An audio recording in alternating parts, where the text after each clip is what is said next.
અક્ષય કુમાર અને પ્રિયદર્શન વર્ષો પછી સાથે આવી રહ્યા છે અથવા તો સાથે આવી ગયા છે, કારણ કે આજે જ ભૂત બંગલા ફિલ્મ રિલીઝ થઈ ગઈ છે. આ જ નામની એક ફિલ્મ મહેમૂદની 60ના દશકામાં એટલે કે 1960ના દશકામાં પણ આવી ગઈ હતી, પણ આનાથી જુદી હતી.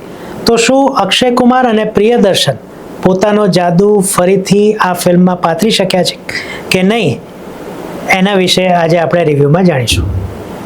નમસ્તે મિત્રો, હું છું સિદ્ધાર્થ છાયા.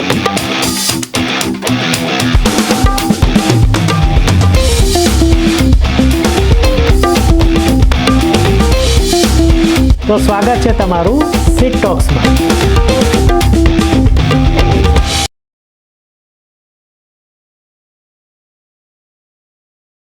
નમસ્તે મિત્રો, હું છું સિદ્ધાર્થ છાયા અને સિટ ટોક્સમાં તમારું ફરીથી સ્વાગત છે. આજે આપણે રિવ્યૂ કરી રહ્યા છીએ અક્ષય કુમારની ફિલ્મ ભૂત બંગલા, જેના નિર્દેશક છે પ્રિયદર્શન. જો આ પ્રકારના રિવ્યૂ તમને ગમતા હોય હિન્દી ફિલ્મ અને ગુજરાતી ફિલ્મોના અને વેબ સિરીઝના પણ, તો તમે આ ચેનલને અત્યારે જ સબસ્ક્રાઈબ કરી દો. મિત્રો, સગા સંબંધીઓ અને પડોશીઓ સાથે શેર કરો, અને જો આ વિડીયો ગમે તો લાઈક કરવાનું અને કમેન્ટ કરવાનું ન ગમે તો પણ ભૂલતા નહીં. તો ચાલો વાત કરીએ ભૂત બંગલાની. તો અર્જુન કરીને એક છોકરો છે જે પોતાના ફેમિલી સાથે એટલે કે પિતા અને બેન સાથે લંડનમાં રહે છે, અને એના બેનના લગ્ન કરવા એણે ભારતમાં એટલે કે ડેસ્ટિનેશન વેડિંગ કરવું છે. ત્યાં એક કાગળ આવે છે ઇન્ડિયાથી, એક વકીલ આવે છે અને એ કહે છે કે ભાઈ તમારી આટલા કરોડોની સંપત્તિ અહીંયા ઇન્ડિયામાં છે, તો તમારે આ સહી કરો ને તમે ત્યાં પહોંચો. તો અક્ષય કુમાર ત્યાં પહોંચે છે અને એનો એક વિશાળ મહેલ હોય છે. જેમ કે આપણે ટ્રેલરમાં જોયું એમ બકિંગહામ પેલેસ કરતાં 1-2 રૂમ જ ઓછા છે, પણ સરસ છે. પણ એકચ્યુઅલી આ જે મહેલ છે એ બહુ અવાવરું અવસ્થામાં છે, અને લોકો એવું કહે છે ત્યાંના લોકો કે આ ભૂતિયા મહેલ છે. અને એ મહેલની પાછળ એક જંગલ છે, ત્યાં એક જગ્યા છે, ત્યાં એક ભૂત રહે છે જેનું નામ છે વધુસૂર. વધુસૂર નામ એટલે પડે છે કારણ કે એ તાજી પરણેલી કન્યાઓને મારી નાખે છે. અને પછી અર્જુન ત્યાં જાય છે પોતાની બહેનના લગ્ન કરવા. લોકો ના પાડે છે તેમ છતાં રંગરોગાન કરાવે છે, હવેલીને તૈયાર કરે છે. મીનવાઇલ એને પણ અમુક અનુભવો થાય છે, અને અનુભવમાંથી એક રીતના બહાર નીકળે છે. અને પછી આ જે આખા ભૂત બંગલો છે એનું શું થાય છે એની આખી આ વાર્તા છે. વાત કરીએ રિવ્યૂની, તો ઘણા બધા મિસ છે હિટ કરતા. એટલે સ્ક્રિપ્ટ સરસ છે, કારણ કે વાર્તા રોકાતી નથી ક્યાંય એવું નથી થતું કે આ થોડું લાંબુ થઈ ગયું, કે આ સીન કેમ અહીંયા છે. છેલ્લે છે એકાદ બે સીન, પણ ક્યાંય એવું નથી લાગતું. એટલે વાર્તા સતત દોડે છે, તમને એંગેજ રાખે છે. તકલીફ એવી છે કે અમુક જે કેરેક્ટર્સ છે એ કેમ છે. જેમ કે મૂળ વાત કરું ને તો પરેશ રાવળનું કેરેક્ટર કેમ છે, એના વગર આ થાત, અથવા તો પરેશ રાવળની જગ્યાએ કોઈ નાનો એક્ટર હોત તો પણ ચાલી જાત. કારણ કે પરેશભાઈને આખી ફિલ્મમાં માથા પર કંઈક પડે અને પૃષ્ઠભાગમાં સળગે, આ સિવાય કંઈ વધુ કરવાનું આવ્યું નથી. વામિકા ગબ્બી શું કામ છે? હિરોઈનનું આ ફિલ્મમાં કોઈ કામ જ નથી. 2 ગીત માટે ખાસ આવે છે, બાકી એ છે પણ નથી એના જેવું. મેઇન જે છે એ જે ક્રક્સ કહેવાય એક્ટરોનું, એ અક્ષય કુમાર, જીસુ સેનગુપ્તા, મિથિલા પાલકર અને રાજેશ શર્માની આસપાસ જ ફરે છે. આ 4 એક્ટર અથવા તો કેરેક્ટરમાં જ આખી ફિલ્મ છે. એના સિવાયના બધા જે કોઈ પણ કેરેક્ટર અને કલાકારો છે એ એક્સ્ટ્રાથી વધુ મને લાગ્યું નહીં. હા, પણ ફિલ્મને બાંધી રાખવામાં કદાચ આ કલાકારોનું કામ છે અથવા તો દેખાયું છે. પ્રિયદર્શન એમના ઓરિજિનલ ફોર્મમાં તો નથી, એ 100% આપણે કહેવું પડે. કારણ કે પ્રિયદર્શનની ફિલ્મ છે ને તમને શાંતિથી બેસવા ના દે. અહીંયા હોરર કોમેડીમાં હોરર વધુ રાખ્યું છે, કોમેડી ઓછી રાખી છે. જો એ એવું કરવા માગતા હતા કે પહેલો ભાગ કોમેડી હોય, ઇન્ટરવલ પછી હોરર હોય, તો એમાં પણ બેલેન્સ જાળવવામાં એ નિષ્ફળ રહ્યા છે. અને કોમેડીના નામે એવા કોઈ યાદગાર ડાયલોગ કે સીન નથી કે જે તમને ખડખડાટ હસાવે, મોઢા પર સ્માઇલ આવે, એક બે આમ આમ ઠુસકા હાસ્યના નીકળી જાય. બાકી એ સિવાય ફિલ્મમાં કશું એવું નથી કે તમને ખડખડાટ હસવું આવે. જેમ આપણે પ્રિયદર્શનની ભૂતકાળની ફિલ્મોમાં જોઈ ચૂક્યા છીએ, એવી ફિલ્મોમાં જ્યાં કલાકારો નાના હોય, જેમ કે માલામાલ વીકલી, કોઈ પણ સુપરસ્ટાર એમાં નહોતો, પણ ફિલ્મ ખૂબ જોરદાર છે, એવું કંઈ આમાં જોવા ન મળ્યું.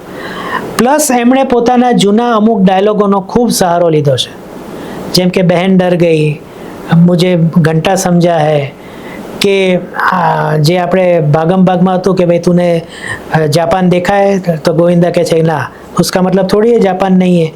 અહીંયા એને દુબઈ તરીકે કહેવામાં આવ્યું છે. એટલે નાવીન્ય પણ આમાં નથી લાવ્યા. બાકી હોરરને સારી રીતના પ્રદર્શિત કરી શક્યા છે only because of VFX. VFX ઘણા સારા છે, તમને બાંધી રાખે છે, પણ સાચું કહું ને તો કોઈ નવીનતા નથી. સારા છે, વાર્તા પણ સારી છે, ટ્રીટમેન્ટ સારી છે, વીએફએક્સ સારા છે, પણ નવીનતા નથી. આવું આપણે ઘણી ફિલ્મોમાં જોઈ ચૂક્યા છીએ અને આવનારી અસંખ્ય ફિલ્મોમાં જોવાના છીએ. એટલે પ્રિયદર્શન અને અક્ષય કુમારે ભેગા મળીને કશું જબરદસ્ત આપી દીધું એવું નથી. પ્લસ પોઈન્ટ બે જ છે, ફિલ્મ એન્ટરટેનિંગ છે અને ફિલ્મના વીએફએક્સ સારા છે. ગીતોમાં કોઈ ઠેકાણા નથી, અથવા તો બે ગીતો આવે છે એ કોઈ ખાસ એવા યાદ રહે એવા નથી. જે એના ગીતનું જે પ્રમોશન થયું છે એ છેક છેલ્લે આવે છે.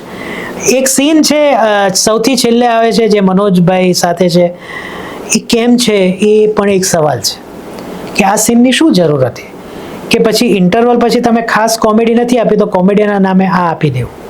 હા, ઇન્ટરવલ બ્લોક બહુ સરસ છે.